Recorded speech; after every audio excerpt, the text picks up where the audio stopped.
Para mí es un gusto estar acá y pues quiero aclarar que pues, con Roberto somos colegas, pero me atrevo a decir que también somos amigos. Entonces cuando me pidió ser su interlocutor me sentí muy honrado y me puse muy nervioso, porque pues no sé qué va a salir de esta conversación, Roberto, pero nos vamos a lanzar al agua.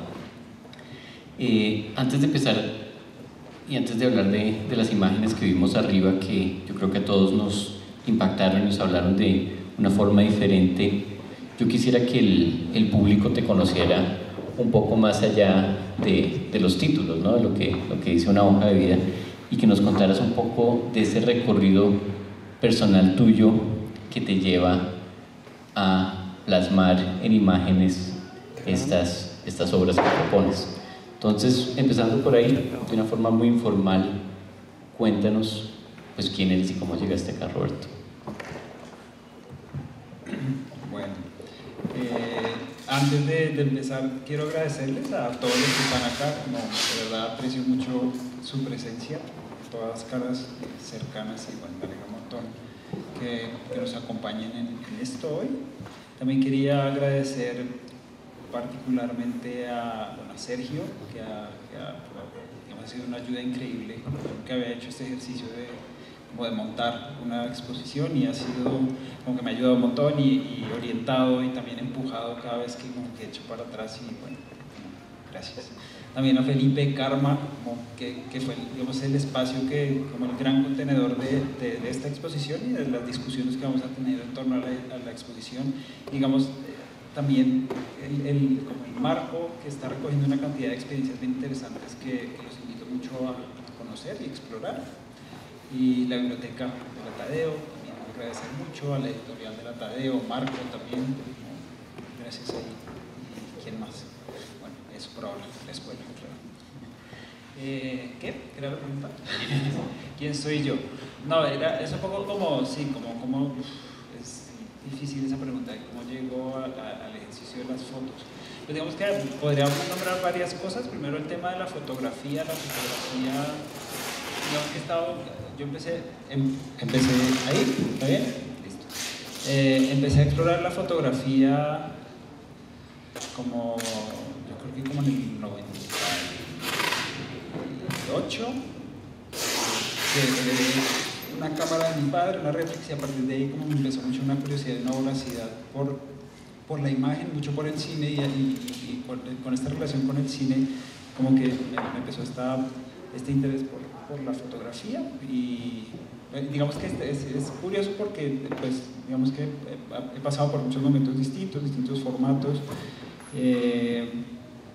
pero curiosamente como las primeras imágenes, de las primeras imágenes de las que tengo registro cuando trabajaba en blanco y negro, estaba aprendiendo a revelar y a ampliar, eran imágenes también de animales muertos, ahora que lo pienso, pero era en un contexto distinto, eran animales que hacían parte estaban en el anfiteatro de la Escuela de Veterinaria de la Nacional, y eran animales con los que trabajaban los veterinarios pues para aprender la anatomía de los animales.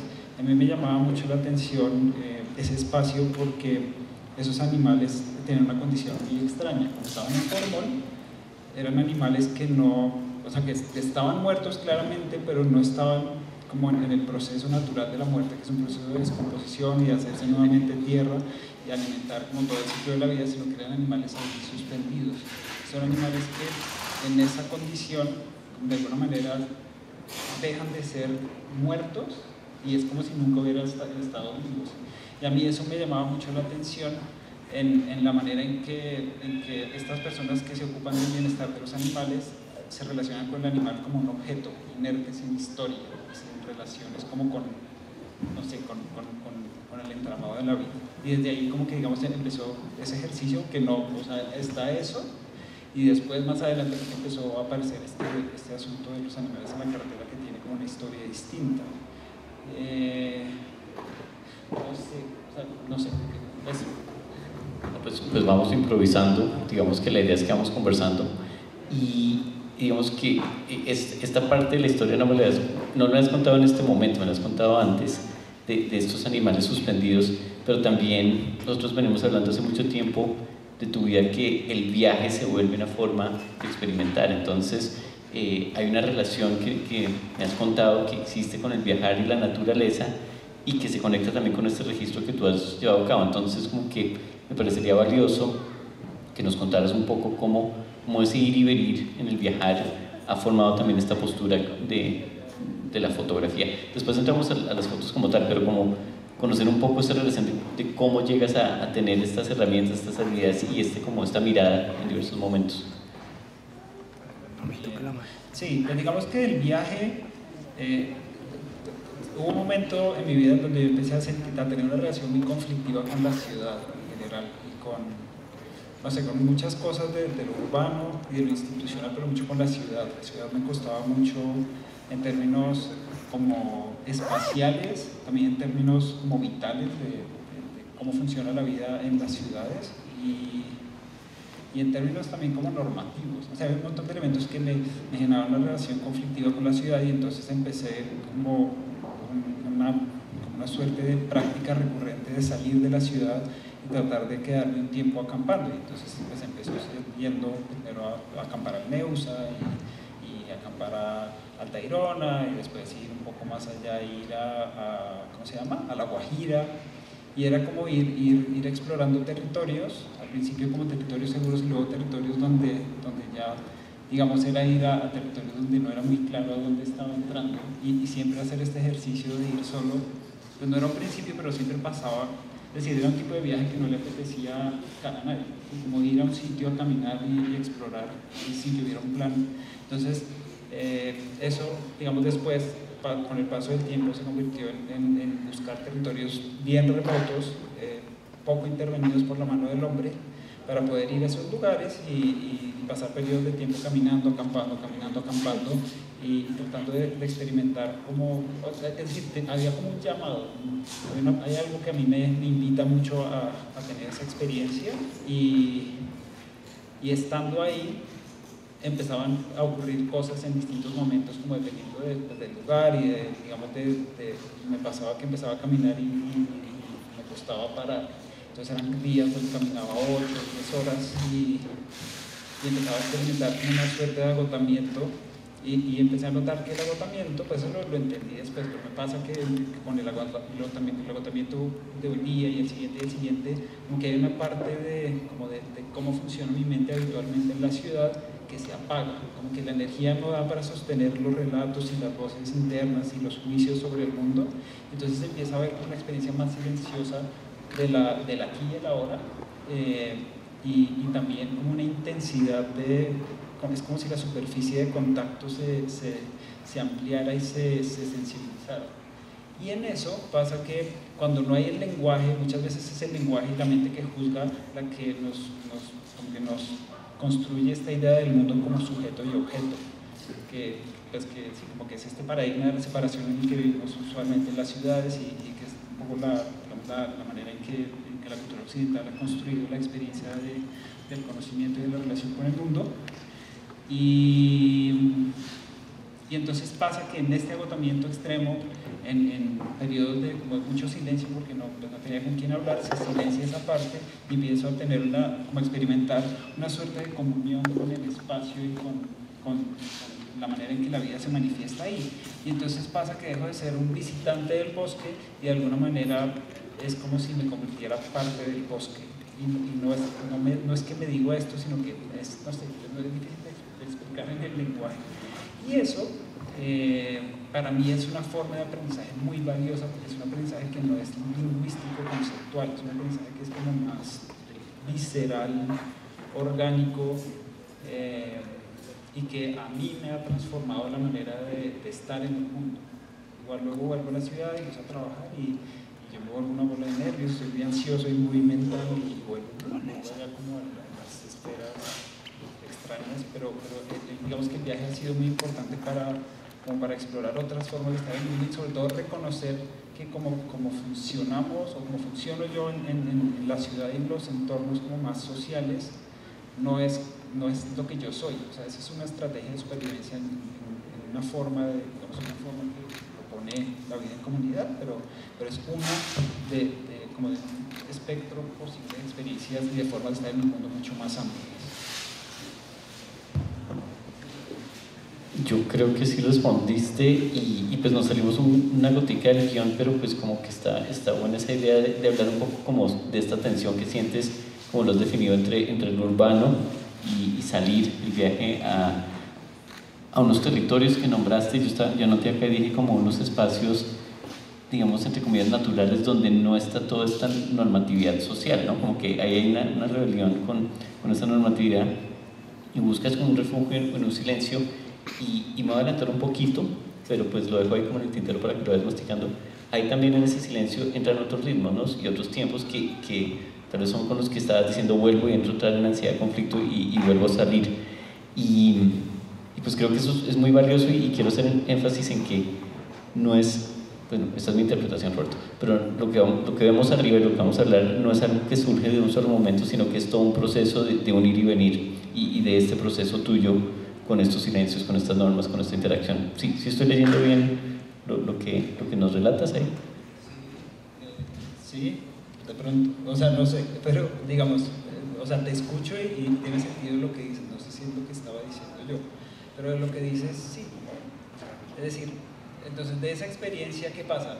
Hay una, digamos, hay en mí, cuando yo llego al bosque siempre hay un deseo de entrar bueno, yo sé que pasa algo cuando me quedo un rato ahí, cuando entro siempre me asusto un poquito, ¿no? Es como, voy a ir al bosque y sigue la mente pensando cómo funciona cuando estoy atravesando la Caracas con la Jiménez, que es como que el mundo es peligroso, y eso sigue ahí.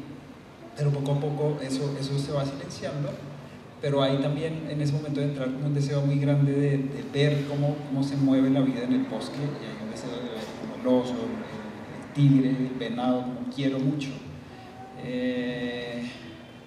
Y entonces en ese ejercicio de ir a estos lugares, como digamos una hora privilegiada de mis caminatas es a partir como de las 7, las 8 de la noche, que es una hora muy silenciosa y en lugares remotos igual hay gente que camina. Yo no voy abriendo el monte, sino que voy a lugares donde hay senderos y se puede explorar, pero usualmente pues hay 1, 2, 3 personas más, pero ya cuando empieza como el sol a desaparecer en el horizonte, que todavía el cielo tiene luz y es posible caminar, ahí yo salgo muchas veces a andar porque a esa hora salen los animales, porque ya no están los humanos que son uno de los principales como depredadores. Y entonces ahí, bueno, hay una cosa muy de escucha, entonces dónde está el venado, ir persiguiendo, pero siempre ha sido muy difícil encontrar animales así. De hecho, los animales me han encontrado más a mí de lo que yo los he encontrado en la búsqueda. Pero algo que sí encontré entonces en esas búsquedas es que cuando yo me dirigía a esos lugares remotos, que es como antes de llegar al bosque, tenía que tomar o en un carro o en un bus o en lo que sea, y en ese recorrido sí que veía un montón de animales salvajes atropellados en la carretera. Y eso lo empecé a ver una y otra vez, y de ahí me empezó a llegar como esta inquietud de como qué hacer con esto, ¿no? Y digamos, hubo registros muy viejos y luego hubo de otro periodo, alguna vez en algún viaje que estábamos haciendo con mi pareja, con Sua, estábamos mirando un lobo precioso en una carretera ahí reventado, como muy tristes, y hablamos un poco de que tendría sentido hacer una especie de atlas de fauna salvaje atropellada, ¿sí? ¿Para qué? O sea, un poco para generar conciencia de cómo digamos, la carretera tiene este correlato de la interrupción de la vida y cómo donde hay una carretera suele haber como todos los habitantes de los márgenes de la carretera que están dejando de tener su territorio natural y los ritmos naturales de su vida para ser interrumpidos por la velocidad que implica la autopista o la carretera.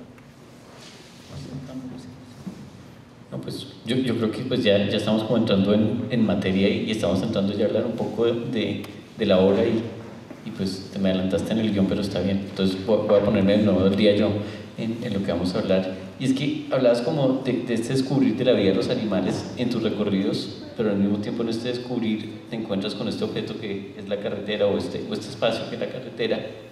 Y en la carretera entonces también encuentras es la muerte. Es como que estoy percibiendo que hay como una especie de dualidad en ese escapar, pero al mismo tiempo como que te alcanza hasta cierto sentido algo de lo que sale, de esa lógica de la, voy a poner una palabra fea, pero bueno, entre comillas, de la civilización, ¿no? Como que la carretera entra ahí. Y entonces pues ya entramos como en materia de estas obras que estuvimos viendo arriba, y nosotros veníamos hablando un poco del tema de la carretera. Entonces yo, que cuando tú me decías, no, la carretera está acá, la ves de tal forma, y yo dije, cuando veo tus fotos y todo, pienso en la literatura y pienso en The Road, la carretera de McCarthy, como es este discurso entre esta tensión entre un espacio dominado o un espacio intervenido o atravesado. Pero antes de llegar a hablar de la carretera, ya empezaste a abordar un tema que me parece importante, y es cómo es tu relación con estos espacios concretos que registras, y cómo es tu relación con esos cuerpos que ves ahí, porque el registro queda captado en un momento, pero debe haber detrás de eso una especie de iceberg de ese momento que capturas, que es toda una experiencia. Entonces quisiera como tratar de sacar algunas percepciones tuyas de esa experiencia, de cómo fue encontrar ese espacio y cómo es relacionarse con este cuerpo. Y conecto de una vez con esta primera experiencia que nos cuentas de la Nacional, con los cuerpos muertos pero no muertos ahí como flotando en el formol. Entonces te paso la palabra. Sí, como ahora que me planteas la pregunta, ahora que ahí, vale, gracias. Que cuando me planteas la pregunta, pienso, hay como dos momentos en el encuentro con, digamos, con cada uno de estos seres al margen de la carretera. Digamos, al principio, antes de empezar a registrar en las carreteras, era como pasar y bueno, digamos que yo soy practicante de una rama del budismo tibetano, y ahí cuando uno ve un animalito muerto, uno canta algo, ¿no? y hace unas visualizaciones, y entonces era un poco ese ejercicio. Pero luego entonces vino el momento de decidir parar. Y decidir parar pues implicaba como este llamado a querer hacer algo con eso que estaba viendo tan reiteradamente, que no quería que se quedara en una experiencia como mía, sino hacer algo a partir de eso. No sabía muy bien qué. Y entonces parar me generaba un primer conflicto, y es que en la autopista, es decir, el régimen de velocidad de la autopista es 1, y parar en la autopista, entonces no era solo como paro porque pierdo tiempo, sino que paro es hacer algo que es ilegal, ¿sí? En muchas ocasiones ese acto es ilegal. Entonces es interesante cómo la lentitud entra en conflicto con una normatividad que obliga a ir a una velocidad. Entonces ese fue como todo un primer asunto, y en algún momento decir como paro. Sí, paro y igual paro es como estar un poco alerta de lo que era hacer esta acción un poco ilegal. Y después en el parar es el ejercicio de estar ahí en relación con un ser que usualmente, muy recientemente acababa de morir, porque de los animales, y de hecho sí, no he tenido como la oportunidad de encontrarme con un animal que ya esté en un estado avanzado de descomposición. Los animales todos extrañamente están recientemente muertos, y entonces es como estar en relación con eso, y para mí implica como un ejercicio como de poder procesar sí, el dolor de esa pérdida, y ver que son animales preciosos, y bueno, y empezar como todo un ejercicio de tratar de entender por qué esa muerte, y bueno, lo que venga. Y después como en relación con ese espacio, y tal vez un poco soltando en ese instante el juicio, venía una experiencia también como de contemplación de lo que había ahí, que es lo que yo siento que de alguna manera está presente en las imágenes. Y digamos que las imágenes, hay una parte reflexiva que solo desde mi parte fotógrafa hace un movimiento y hace un ejercicio, compone, porque tiene esta mirada que tiende como a ver una imagen, una fotografía en una situación. Pero también para mí ha sido importante que la imagen no solo sea un registro frío de un evento, sino también una suerte de homenaje de aquellos que están, de esos caídos, ¿sí? Porque yo veo la belleza de esos seres, es decir, no creo que ninguna de las imágenes, bueno, no sé, es difícil hablar de si es bello o no es bella la imagen, pero yo no siento que sean imágenes como que retraten algo horroroso, retratan algo doloroso, pero creo que en todas está presente la belleza de este ser que ha perdido ahí su vida, y para mí eso es importante. Y entonces te decía que son dos momentos, pero creo que son más, porque el tercero viene ya después del registro, como en la relación con la fotografía misma, que genera en mí perdón, un proceso de reflexión como de otro nivel, y es como ya observando la fotografía, entonces viene como todo el ejercicio de ver como la composición y entonces ver la línea recta, y cuando veo la línea recta pienso mucho en la manera en que sí, digamos, Occidente y la modernidad atraviesa y fragmenta el territorio y a través de la línea recta, que está muy motivada como por este impulso de la eficiencia, de la velocidad, de la productividad, de la necesidad del crecimiento permanente y ilimitado. Entonces me lleva a pensar digamos, en cómo la velocidad del bosque y la velocidad de la autopista chocan, y cómo ese choque entre las dos velocidades habla de un choque entre la velocidad de la sociedad occidental industrializada, cómo entra en conflicto con los tiempos y los tiempos y los ritmos propios de la vida, que es lo que para mí está muy en el centro de lo que es este conjunto de fotografías y como este ejercicio de registrar eso. Y bueno, entonces ya entramos como a un tema discursivo que creo que vale la pena hablar acá, que es como este choque de velocidades que estás viendo, que uno es como el ritmo de los carros, por decirlo así, en la carretera, y otro es el ritmo del bosque, que se podría ver, que no son el mismo, que vendría la pregunta como del lugar de negociación, ¿quién interrumpe a quién? Digamos que si yo estoy sincronizado y pienso que tu trabajo, pues muchas de estas fotos son tomadas en autopistas en Estados Unidos, donde ahí sí como que la línea recta atraviesa, ¿no? Y el territorio se acopla a la línea, y la ingeniería ha pasado por encima de montañas, de todo. Digamos que es la carretera es el progreso, ¿no? Y que está como con algo muy estandarizado. De hecho, es interesante esta noción de lo legal y la normatividad que pones con la velocidad incluso de los carros.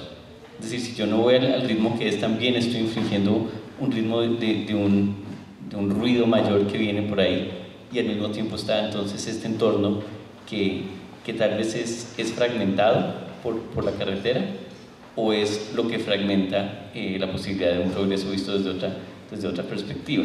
Y me parece una tensión bien interesante. Y a medida que vas hablando también como que pensaba en este relato tuyo que pues de todos modos como que no es único, ¿no? Como que hay una tentación en la humanidad por meterse al bosque y volver como a coquetear con esas órdenes. Obviamente hablar como de un cliché, pero como que está esta figura de Caperucita Roja que se va del camino, ¿no? Que es como este camino trazado para llegar del punto A al punto B y se mete al bosque. Y toda esta experiencia tuya como que se va al borde para entender otros tiempos y otros ritmos, para poder venir a por lo menos proponer un cuestionamiento de esos tiempos.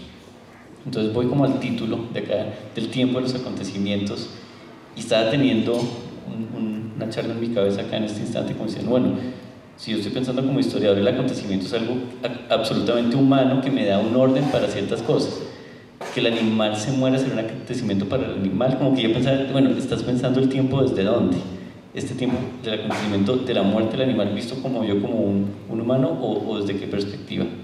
Entonces, pues hablemos como estas tensiones de la modernidad, de los tiempos de la modernidad, y de cómo percibes eso en los espacios que has capturado. Bien, digamos, yendo primero a lo del título, el título del tiempo de los acontecimientos viene de una cita de un libro que se llama El sueño de Einstein, creo, que hace parte de un libro muy bonito que se llama La geografía del tiempo.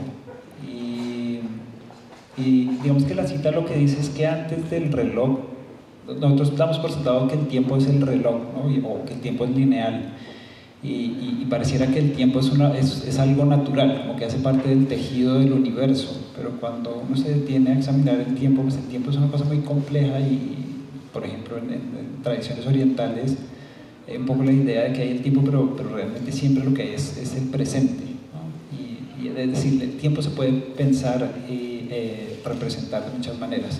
Y entonces en esta cita él lo que mencionaba es que antes del gran reloj que aparece en la revolución industrial, y que toda nuestra aceleración tiene que ver con el proceso que ocurre después de la revolución científica, la ilustración y la aparición de la revolución industrial y el desarrollo del capitalismo y digamos, esta comprensión que tenemos del crecimiento, el desarrollo, el progreso como la transformación de materia viva en materia inerte y la productividad a toda costa, que descansa en buena medida en esta idea de poder controlar el tiempo, de poder decirle a la persona: usted se levanta a las 7 y no cuando sale el sol, usted se acuesta a las 7 o sale del trabajo a las 6 y no cuando está cansado. Entonces, lo que dice la cita es que antes del reloj, lo que regulaba la velocidad de las cosas era el tiempo de los acontecimientos. Yo me levantaba cuando salía el sol, ¿sí? Yo me acostaba cuando se iba el sol. Yo empezaba a construir la casa cuando llegaban los materiales o cuando podía conseguir los materiales para construirla, pero no era el 23 de septiembre a las 8:30 de la tarde y lo hacemos de tal hora a tal hora. Como que toda esta comprensión, es decir, hay un control del flujo de la vida a partir de la aparición del reloj y la regulación de la vida a partir de cronogramas y de toda esta visión a partir del número.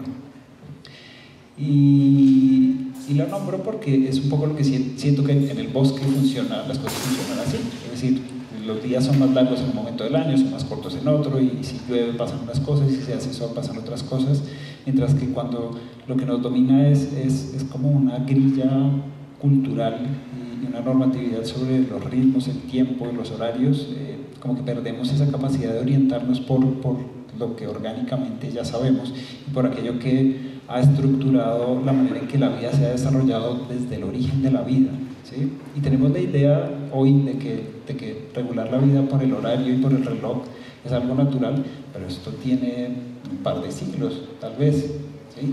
Y un par de siglos pensando en términos de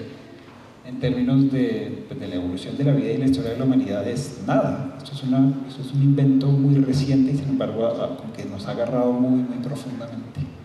Y las tensiones, no me acuerdo. Bueno, gracias por aclararlo del tiempo y me queda más claro, pero estamos hablando también de esta tensión entre, digamos, el tiempo de la modernidad visto desde la carretera como un espacio, como un territorio, y el tiempo del bosque.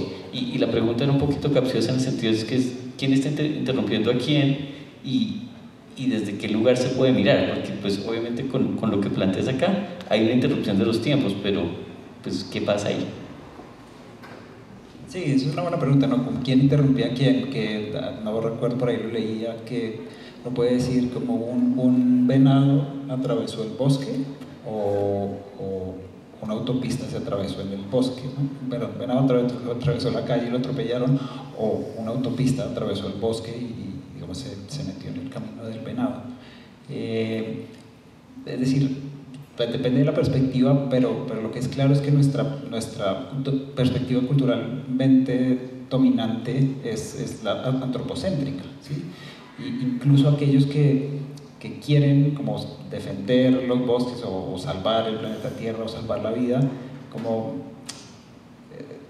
hay como una visión de este asunto que es muy antropocentrista, porque incluso desde esas perspectivas queremos salvar el mundo, ¿no? Y querer salvar el mundo es seguir sosteniendo esta idea de que el ser humano es como extranatural, ¿no? Como que hay que salvar la naturaleza como si nosotros no fuéramos naturaleza, ¿no? Como si fuéramos una entidad alienígena que llega a este planeta y tiene una misión especial de salvarlo, cuando probablemente esa mentalidad intervencionista y que trata de resolver la vida es la que ha generado los problemas que hoy tienen en peligro la vida misma. Y, o sea, yo tengo como una intuición probablemente con poco sustento de que lo que mejor que podemos hacer es dejar de hacer.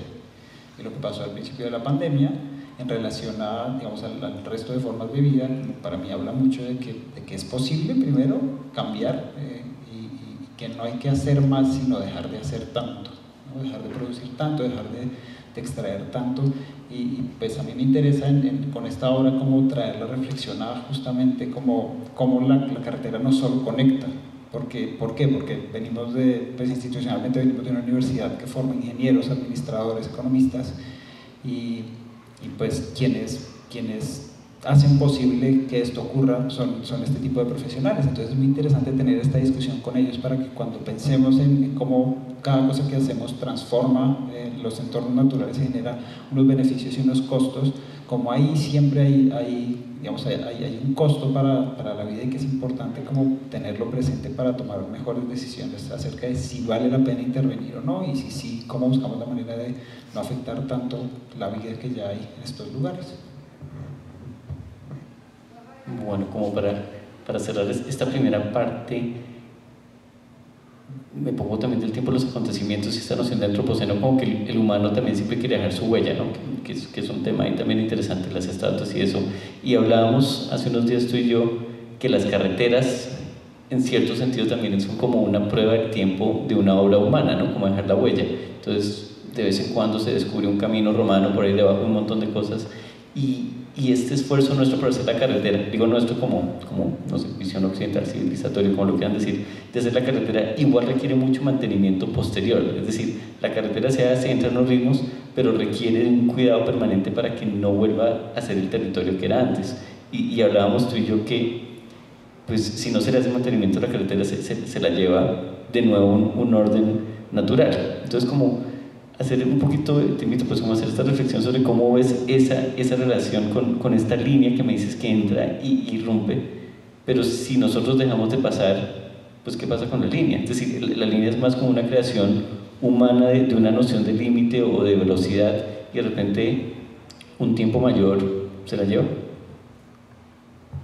Sí, pues digamos que cada vehículo que atraviesa la autopista está como, no sé, como recreándola, ¿no? Recreando las leyes de la velocidad de la autopista y con esto como generando este régimen diferencial con el tiempo del bosque, que tiene muchas facetas. O sea, un asunto es la velocidad, pero otro asunto es el sonido también. El sonido de la carretera no es el sonido del bosque, es muy distinto, y el sonido de la carretera no llega al límite de la carretera. El sonido de la carretera atraviesa el bosque y afecta, o sea, es muy difícil describir la cantidad de relaciones ecosistémicas que afecta.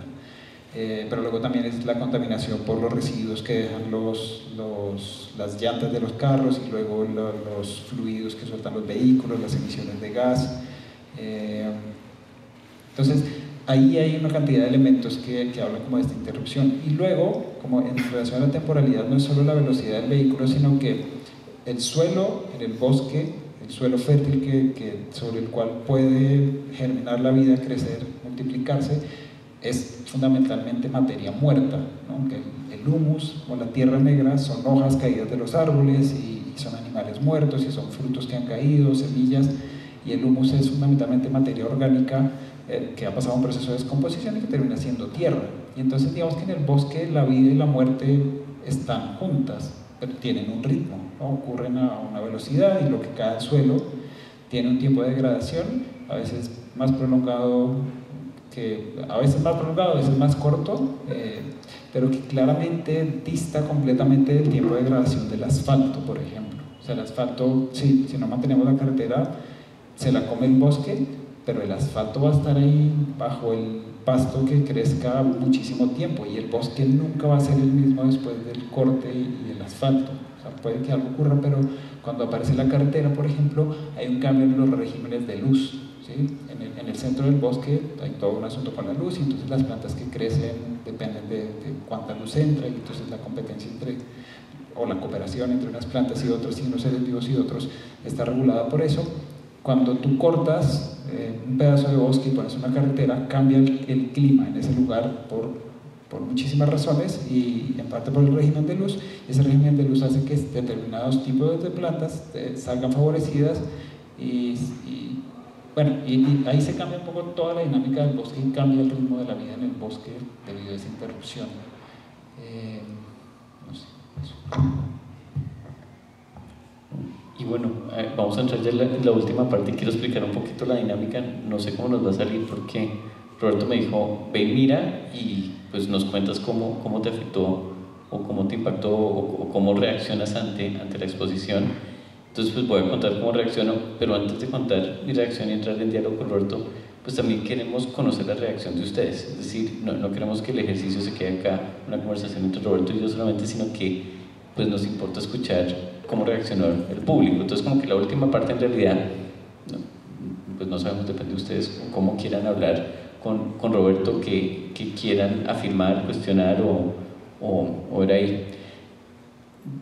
Ya dicho eso, entonces, pues, bueno, aclaro, primero, pues no soy fotógrafo, no sé nada de imagen, no estoy formado en artes, entonces mi visión siempre va a estar arraigada un poco como a mi lugar, que es como más pensando el pasado y el tiempo, pero me quiero salir de eso y pensaba un poco los ritmos que hablabas de las carreteras, pero al mismo tiempo, por ejemplo, acá en Colombia, que no hay tanto, trato de organizar la idea.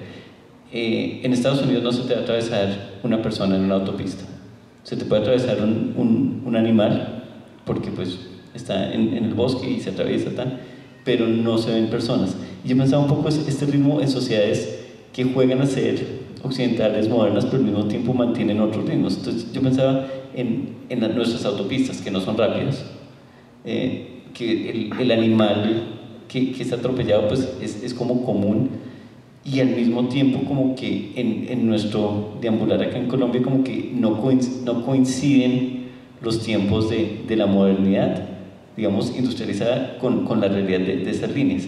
Y pensaba que las fotos son en sitios donde hay unas líneas largas y acá como que no logramos formar esas líneas. Entonces yo decía, bueno, ¿cómo lo veo desde un lugar como colombiano, donde pues el atropellado, el animal atropellado es muy común, digamos, y está en otros ritmos? Yo creo, no sé, en una autopista donde un carro le pega a un animal pequeño, el carro no para, sí, pero acá como que todo se mueve tan despacio que ahí van quedando y se amontonan. Yo pensaba en la salida de la autopista sur, que uno siempre ve un montón de animales en la vía urbana, ni siquiera la de las vías como más.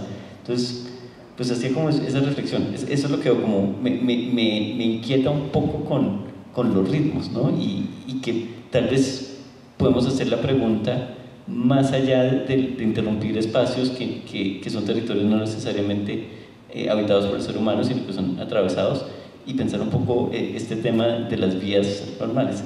Y el otro día escribiste algo que decías, este es también como un asunto de seguridad vial, ¿no? Y yo pensaba, pues sí, tiene toda la razón, es como un asunto de seguridad vial, porque chocan ritmos, chocan tiempos y chocan seres. Entonces, esa es mi reacción.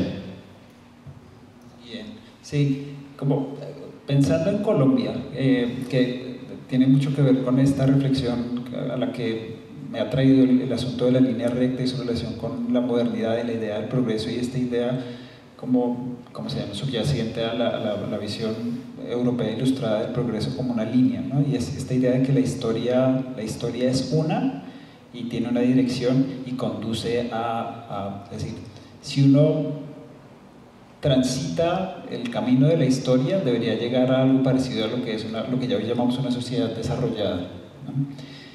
Y esta idea, pues que es muy problemática desde muchas perspectivas, una de ellas desde la idea de que la historia es una, y segundo, la idea de que la historia conduce a mejor, y tercero, de que todas las sociedades deberían aspirar a ser como son las sociedades occidentales. Pensando en el caso colombiano,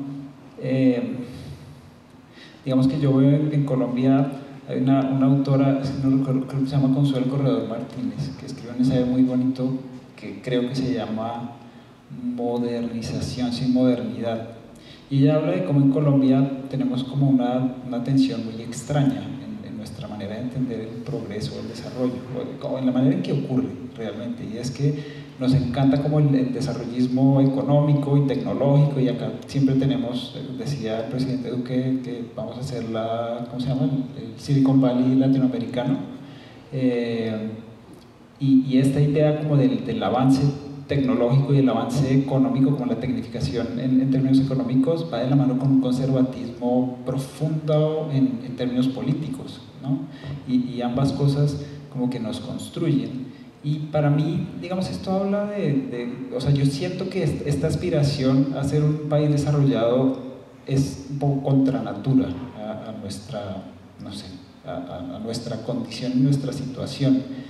Y no porque sienta que tenemos que quedarnos como un país subdesarrollado, sino que el relato mismo del subdesarrollo es un relato que descansa en esta visión eurocéntrica, ilustrada de que todos deberíamos ser como ellos, y yo no estoy convencido de que eso tenga que ser así. Hay un autor, Boaventura Sousa dos Santos, dice una cosa que leí hace poquito y que me parece como que es que digamos, una de las cosas más poderosas y problemáticas que hizo pues, Occidente con esta idea de la visión lineal del progreso es que a los otros pueblos como que les quitó en su imaginario la posibilidad de ser creadores de porvenir. Como que las otras culturas no son, según esta visión, no tienen en sí el potencial de construir un horizonte de futuro basado en la lógica de esa cultura, sino que cuando llegamos a otra cultura es como, vengan que nosotros sabemos cómo es que hay que vivir y cómo hay que organizar la vida y la economía y la relación con la naturaleza, entonces es como nos meten y entonces ahora sí tenemos que aspirar al progreso y vivimos en una visión de nosotros como disminuidos frente a lo que deberíamos ser, que para mí eso es muy interesante. O sea, ese es un tema en el que yo mastico un montón. Cuando uno mira la historia, por ejemplo, de la colonización en Colombia, hay esta cosa muy, muy interesante de cómo el mestizo en Colombia, como que se tragó esta historia, aspiró a ser como los españoles, se volvió el más católico incluso que los españoles mismos, porque en la visión de la sociedad estamental que organizaba el mundo a partir de la sangre, ¿no? Y entonces el que era mejor era el que tenía sangre española y estaba recién llegado de España.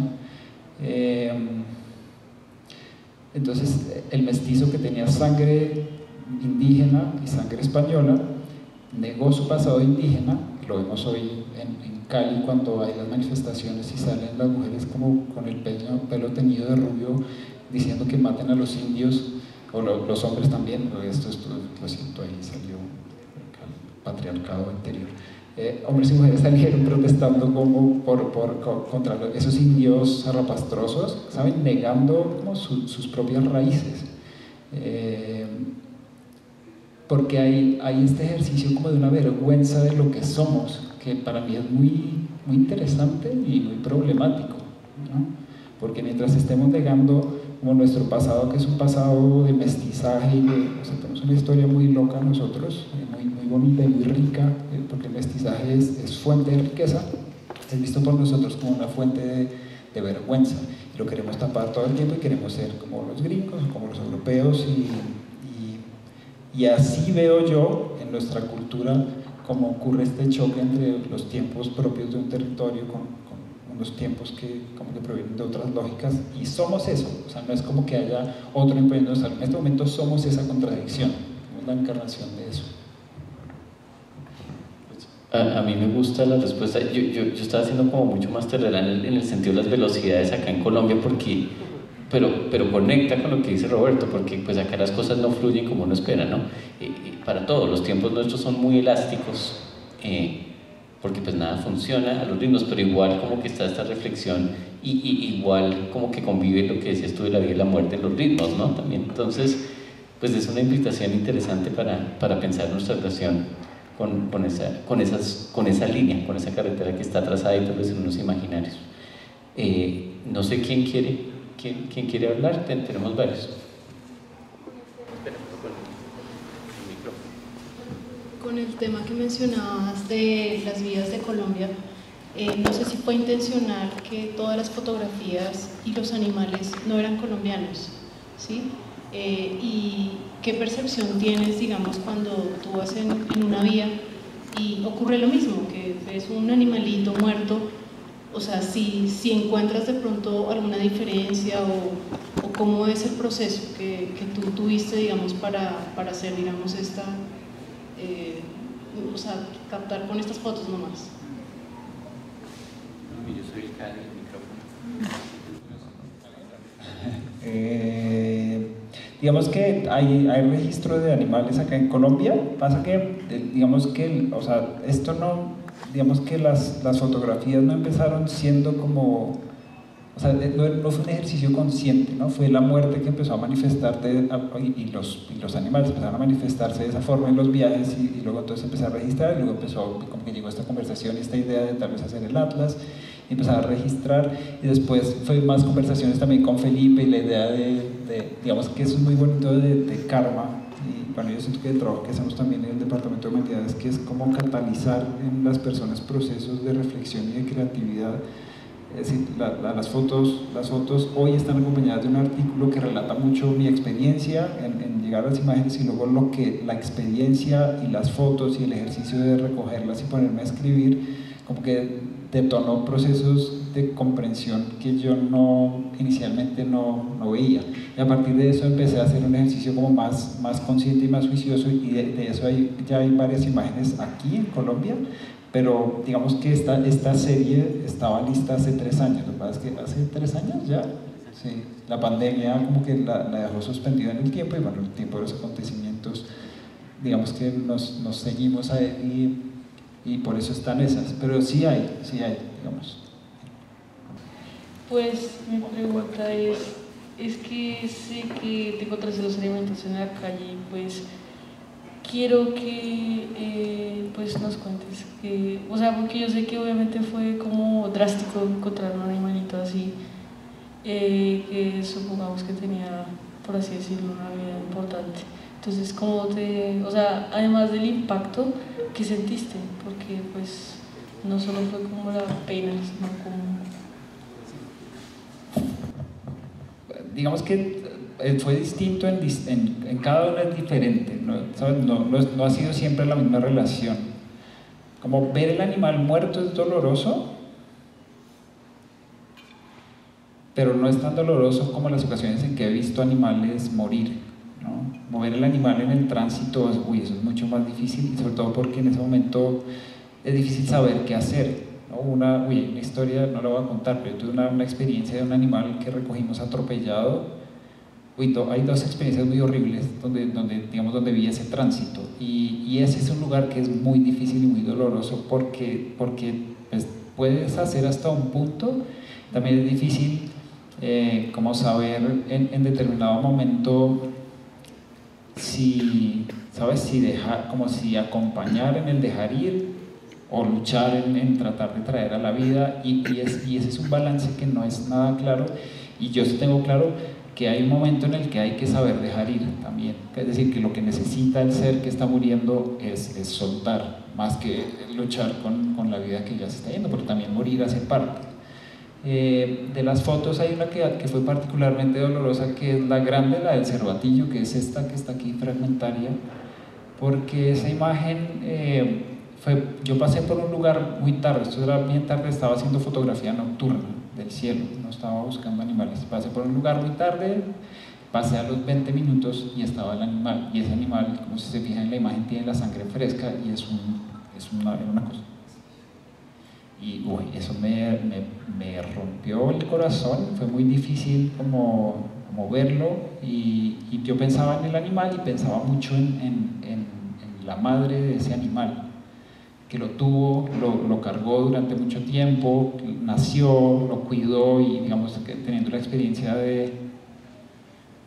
yo no recuerdo si ya era padre en ese momento, no, tal vez no. Pero o sea, me dolía su muerte, y luego me dolía 8000 veces más pensar en la madre, ¿no? y en el sinsentido de lo que acaba de ocurrir. Y eso fue, o sea, digamos que deja muchas huellas. Hay un artista que se llama Chris Jordan, creo, que hizo un documental precioso sobre los albatroces que está disponible en Vimeo completo, se llama Albatros. Y es un documental muy doloroso porque es como... documenta cómo los albatroces en una isla en la mitad del Pacífico, que son animales que cuidan mucho a sus crías y son monógamos, y la pareja como trabaja en equipo, y por periodos uno va y trae alimento y luego el otro se queda, y así.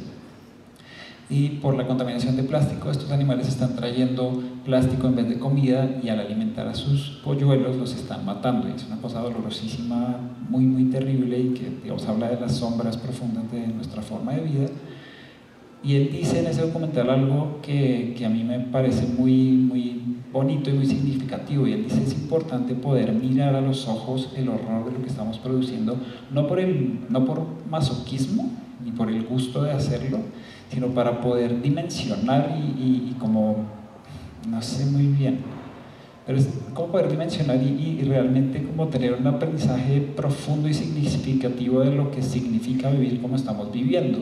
Porque ¿qué pasa hoy? Que sabemos cómo la manera en que vivimos y los hábitos de vida que tenemos están generando la destrucción de innumerables territorios, están acabando con innumerables vidas de otros seres vivos y están acabando con las condiciones que sostienen la vida, y sin embargo lo sabemos y seguimos yendo al trabajo, es decir, seguimos haciendo exactamente aquello que está generando las condiciones que están destruyendo la posibilidad de la vida. Y eso, pues, es difícil saber qué hacer con eso, ¿no? Yo como docente siempre me planteo esta pregunta de cómo no ir a un territorio en el que retraumatizo a mis estudiantes en tratar estos asuntos, porque es decir, uno puede como bombardear con cosas horribles, pero eso genera parálisis. Pero sí es importante sentir un poquito el dolor y a la vez reconocer que la vida es preciosa y que es abundante y que siempre ha encontrado la manera. Lo importante es que dejemos de interferir en la capacidad regenerativa que tiene la vida, que es una cosa muy preciosa y que se manifiesta pues en cada uno de los que estamos aquí sentados, en cada uno de los bebés que nacen, incluso en tu propia vida, ¿no?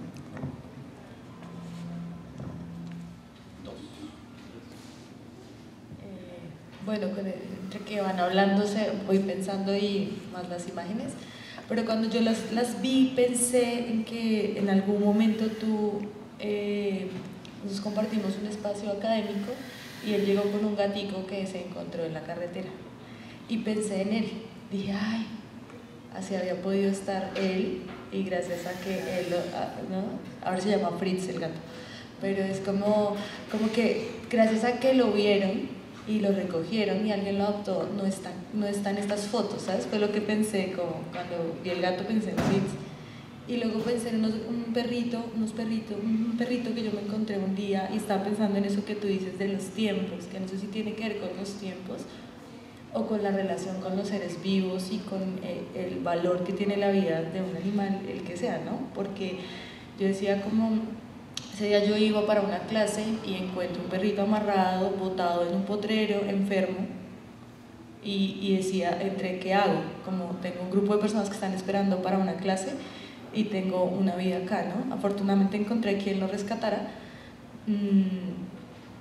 pero la pregunta es quién es capaz de ponerlo en una bolsa y botarlo al lado del camino, ¿sabes? Porque está enfermo. Entonces es como toda esa relación, ¿no? con la vida del ser, con la vida de los seres, como que estamos acá y como que pues pensaba mucho en ese poder que tenemos de ayudar o de destruir, que además es un poder que nos hemos tomado, ¿no? Y que no es tan cierto, porque si tiembla o hay un maremoto, pues ahí quedamos. Entonces como que eso fue lo que pensé con las fotos.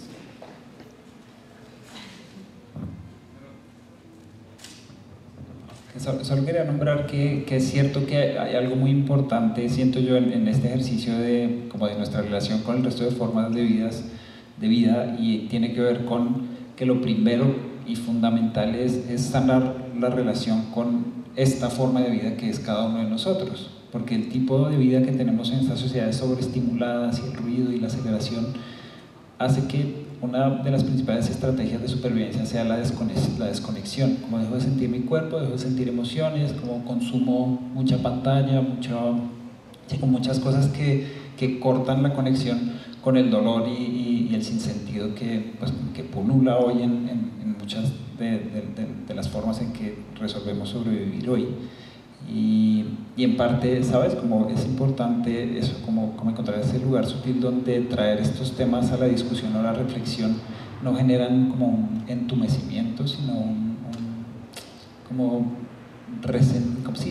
expandir la superficie de contacto hacia adentro, como poder sentir dolor y saber que el dolor hace parte de la experiencia y de la realidad, y que hay como la vida es 2000 gozos y 2000 sufrimientos y todo hace parte del paquete y todo es igual de valioso, ¿sí? porque nuestra cultura nos enseña que siempre felices, siempre contentos, positivos, adelante, conquistadores, emprendedores, y eso es bien problemático y patológico. Hola, tengo un comentario y de ahí surge una pregunta. El comentario respecto como a la figura de la carretera, que si bien se supone que es para unir, de hecho lo que termina siendo siempre es separar. Que digamos, habían ya dos poblados y si tocaba atravesar el bosque, ahorita ya es, no, hay punto A, punto B y una línea recta que llegue de uno al otro. Pues me parece que estás refiriéndote a esa muerte como ese choque entre dos velocidades. Sin embargo, yo no lo veo tanto así, yo lo veo más como ese choque por la anulación, la ceguera decidida frente al otro. Porque quien va en el carro ni siquiera le importa ya la carretera, no vive la carretera, no es un road trip, ¿sí? Es simple y sencillamente por lo que tiene que meterse a su carro para llegar al otro lado. Entonces ignora aquello que está ocurriendo, no es como ese camino más antiguo, pero que estaba de cierta manera sirviendo de intersticio entre el transitar humano y el hábitat natural. Entonces digamos que el problema no es tanto la carretera, sino ese símbolo de lo único que importa acá es una función de llegar y no hay más. ¿Sí? Como tiempo perdido, mientras de hecho, mientras estoy entre A y B, porque lo que necesito es llegar a B. Y en ese mismo sentido, pues, me surge la pregunta, ya en la labor fotográfica, de cómo se puede conciliar, digamos, ese uso de los desarrollos tecnológicos con la naturaleza. ¿En qué sentido? Por ejemplo, pues, tú para llegar a tomar la foto vas por la misma carretera por la cual quienes iban manejando mataron a los animales, o sea, estás utilizando la misma vía, y gracias a esos desarrollos tecnológicos fotográficos también es que puedes como capturar literalmente ese instante. Entonces yo creo que también por eso Benjamin pues, salvaba la fotografía como la única forma de arte técnica que tenía un aura. Pero entonces, ¿cómo, más que anular carreteras, porque creo que es imposible, cómo podríamos como humanizarlas o integrarlas más que sean objetos de edición? Sí, digamos, ahorita que estaban haciendo una entrevista antes, estaba hablando de eso, ¿no? Como de decir que está el ejercicio, digamos que yo no sería un activista creo que de nada, pero tampoco de acabemos las carreteras. Sí me interesa mucho la reflexión sobre la velocidad del ritmo, el aspiracional crecimiento ilimitado, todo esto sí, porque para mí es claro que es un sinsentido y que digamos que los efectos de ese sentido lo estamos viendo en la cantidad de suicidios en los jóvenes, como la crisis de sentido que hay, en la crisis del sistema de salud que tiene que ver con ir corriendo más rápido de lo que nuestros ritmos vitales lo permiten para producir basura, porque si estuviéramos produciendo lo que necesitamos para sobrevivir y para un bienestar básico está bien, pero estamos produciendo sobre todo basura y algunas cosas que necesitamos. No, espérate que era importante que dijiste. Sí, entonces el tema, perdón, la entrevista estaba hablando era de cómo, claro, entonces a mí que me interesa con este ejercicio de traer las fotos y generar esto es sobre todo cómo generar espacios para tener conversaciones en torno a esto, ¿sabes? Cómo traer esto a la reflexión. Y sin embargo, en el hacerlo, yo les comentaba ahí, es que, o sea, por ejemplo, para montar esto, como llevo 3 días comprando cosas, ¿sabes? Como ir transitando la ciudad, consumiendo combustible, ¿sabes? Es decir, como el ejercicio de generar todo este espacio también me muestra cómo estoy absolutamente inmerso en el mismo sistema del que estoy tratando de generar una reflexión más cerca, ¿sí? Como los textos están hechos en vinilo, que es petróleo, y entonces estoy participando del extractivismo y mejor dicho, yo no podría mapear como materialmente esta exposición y hay una cosa muy compleja y problemática. Claro, y participa de alguna manera de lo que está tratando de traer a la reflexión, sí, total. Sí, como que yo estaba pensando como en que es muy antropocéntrico construir la división entre ciudad y bosque, y porque a mí como que cuando estoy en un avión y miro como las ciudades parecen sistemas naturales biológicos para mí, como que, y son, pues, ¿no? Y como que estas son nuestras formas, y digamos que por eso me parecía interesante pensarlo, porque por un lado también el mantenimiento como una hormiga mantiene, digamos, es una locura, ¿no? Yo cuando estaba en la universidad pues vivía en casas abandonadas, y algo que me impactaba mucho era lo fácil que la naturaleza se tomaba como esto, ¿no? Y entonces era como una reversión de esto, ¿no? Digamos, es como yo construí esto y de repente hay hormigas, ¿no?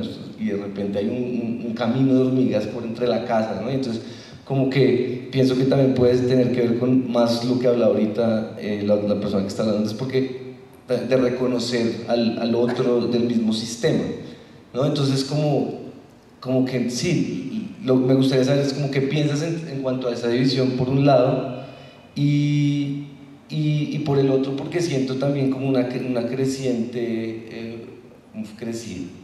fervor por los animales específicamente domésticos, y siento que se debe como a una resignación de solucionar el verdadero problema que somos nosotros como especie. O sea, es decir, si nosotros reflexionamos lo que es, no sé, lo que es una nueva vida como impacto, por ejemplo, si lo pensáramos, entonces otros impactos a los que les damos moral, y no quiero plantearlo desde la moral en lo absoluto, podrían desaparecer, ¿no?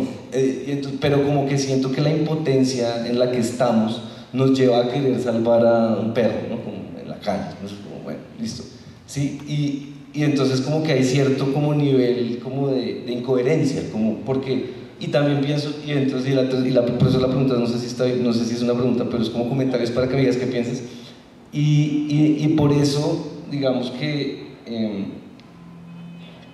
siento como que lo que estamos hablando es como del fracaso de la sociedad, no es como hemos fracasado para solucionar nuestros problemas, y porque a eso era lo que iba, que siento que esa velocidad o esa lentitud uno la puede tener tanto acá como en el bosque, ¿sí? Lo que pasa es que puede que sea más difícil, pero no dejarse llevar por el ritmo de la ciudad. Igual depender de los ritmos del bosque también lo pone en una situación de vulnerabilidad muy fuerte también. O sea, es como que tiene que haber una autonomía en algún punto, y siento que a veces en ninguno de los dos contextos uno se sitúa con autonomía. Es decir, en el bosque pues no sé hacer un fuego ni siquiera, no sé entender que ya es la hora, que es más peligroso, lo que sea, pero en la ciudad digamos que tampoco entiendo cómo detenerme si lo quisiera hacer, ¿no?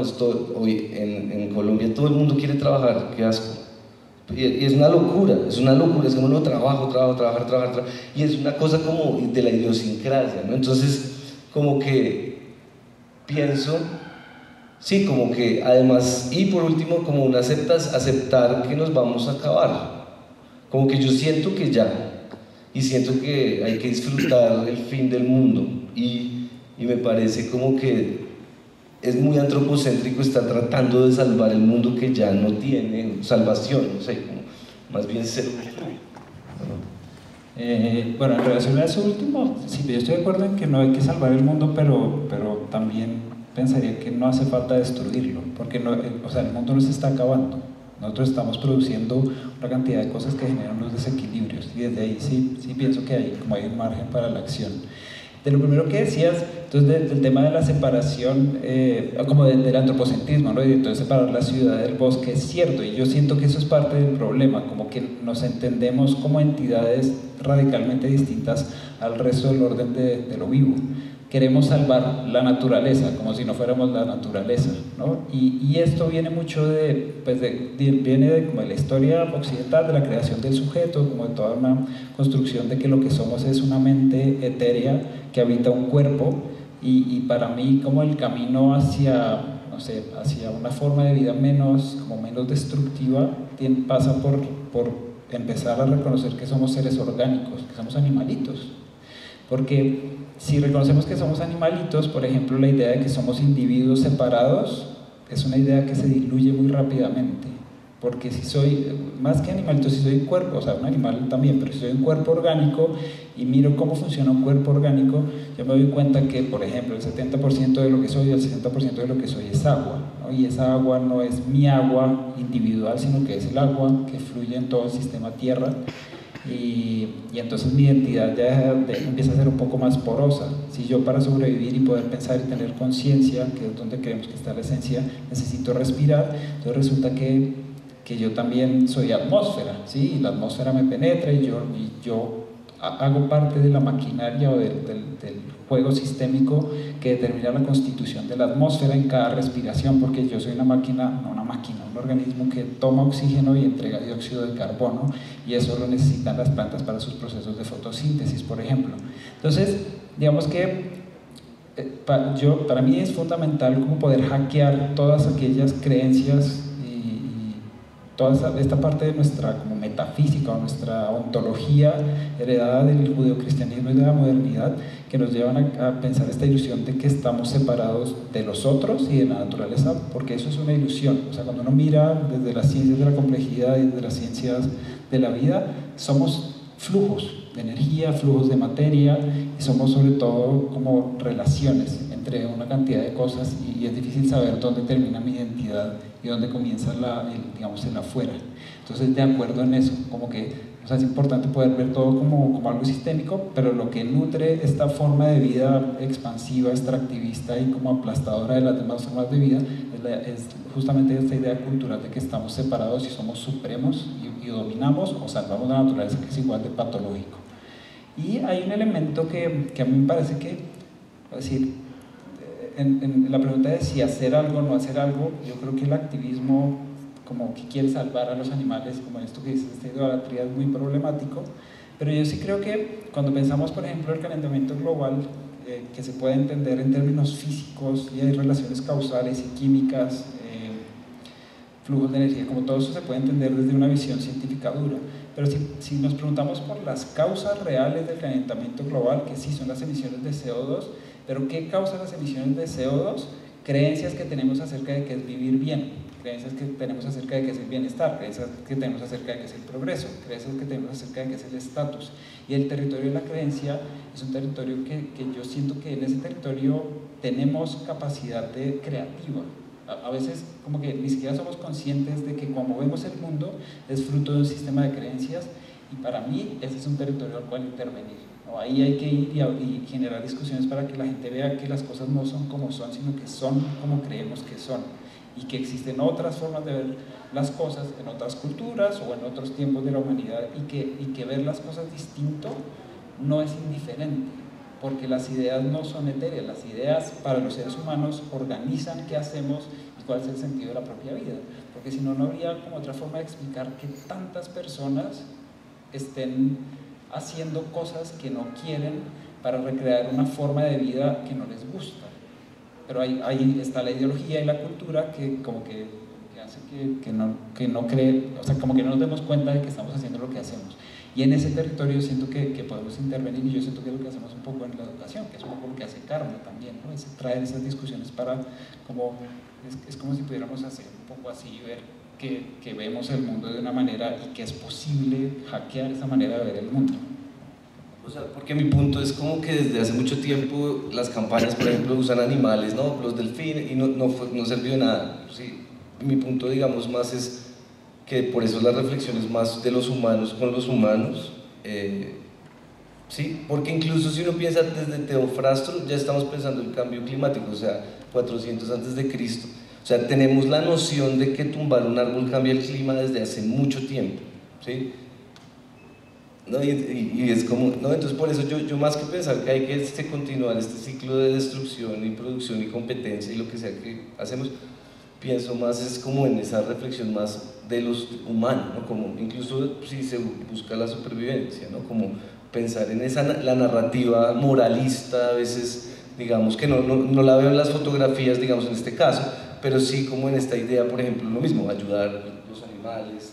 La última respuesta que diste es como que fuiste, digamos, siento que el proyecto es muy, el ejercicio que propones de la fotografía, etcétera, es muy digamos, es muy puntual, es muy simple, pero no por eso es incompleto, como que es como hay una lógica ahí como circular muy clara.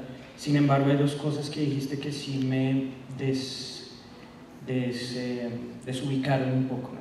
Y es como un poco una parte de la respuesta que le hiciste a Felipe, y es en relación como cuando dijiste que, cuando dijiste que no es necesario ponerse en la posición del Salvador, pero tampoco todo lo contrario, ¿no?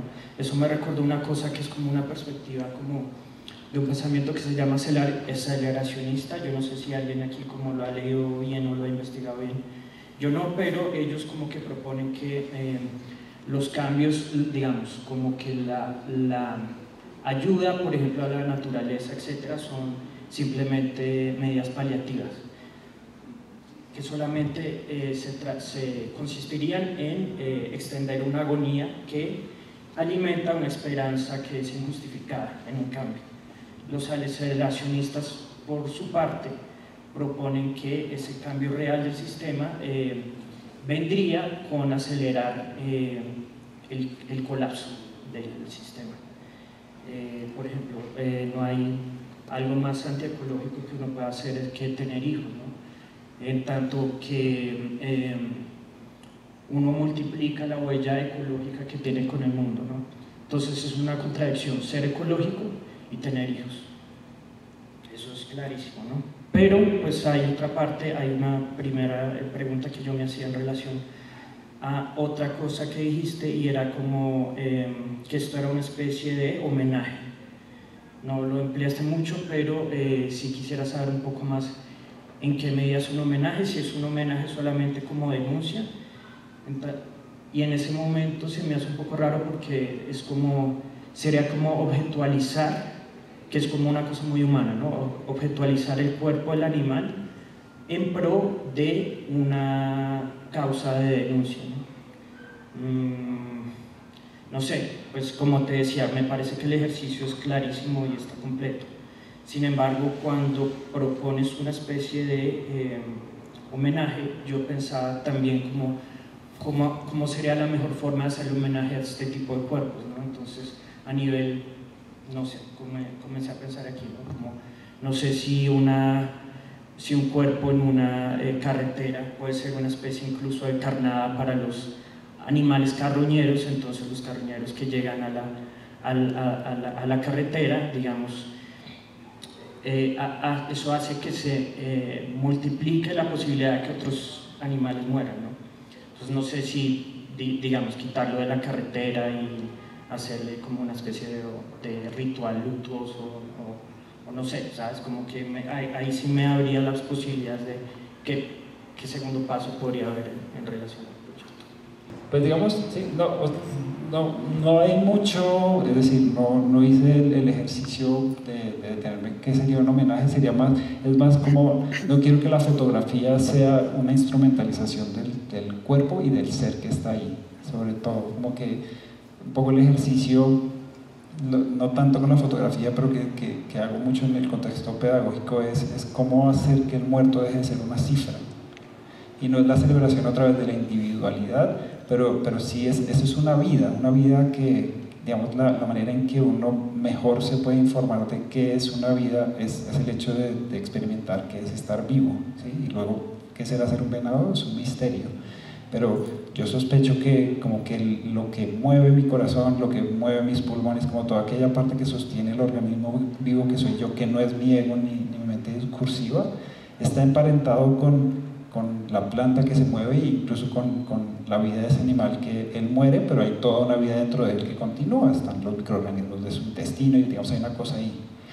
Lo segundo, digamos en relación a ser ecológico, es decir, somos ecológicos en el sentido, somos parte del orden de la naturaleza, tenemos distintos flujos y dependiendo, es decir, yo tengo acá petróleo, tengo cuero, ¿sabes? Es decir, la complejidad de cómo puede dejar uno de ser parte como de los flujos de energía, es decir, no es posible. Pero bueno, creo que hace referencia más a esta idea de ser ecologista y... pero no me acuerdo cómo era la pregunta. Bueno, sí, digamos, Sí, es decir, siempre dejamos una huella, eso es clarísimo y digamos que digamos, el ejercicio no es un ejercicio de asumir una postura de superioridad moral para juzgar lo que hacen otros, es más un ejercicio de contemplación y de invitar a un lugar, un territorio en el que podemos hablar sobre estos asuntos y abrir este tipo de discusiones. Bueno, pues yo creo que fue un ejercicio enriquecedor, ¿no? Digamos que pues, lo que queremos hasta cierto punto, y me uno, es como fomentar estos espacios de reflexión que a veces pueden ser incómodos, ¿no? Como uno mismo como cuestionar su lugar, digamos, cuando hablas de las creencias, pues todos operamos a partir de ciertas creencias, ¿no? Y este cuestionar pues creo que tiene que ver con el rol de la educación, que me parece que es importante mantener ese espacio abierto. Yo estoy personalmente como muy en contra de que la educación debe ser como un descargar de información y un llenar de papeles e indicadores que a veces siento que la industrialización puso la educación al servicio precisamente para poder como adoctrinar y armar estos seres no pensantes. Y es precisamente a partir de estos ejercicios donde realmente puede uno incomodar y establecer una relación con algún individuo, así sea medio moderno lo que estoy diciendo, pero que lleve a la reflexión. Pues respetando el tiempo de los acontecimientos, queremos darle las gracias a todos, a la Universidad Jorge Tadeo Lozano, a la biblioteca, a la editorial de la Tadeo, a la revista Karma, a la Escuela Colombiana de Ingeniería Julio Garavito, y pues a ustedes, nuestro público, por acompañarnos, por dialogar con nosotros, y ante todo pues los invitamos a recorrer la exposición y que se lleven sus reflexiones. Muchas gracias. Hay galletas y hay, ¿qué hay? Cranberry, jugo de cranberry, hay arriba.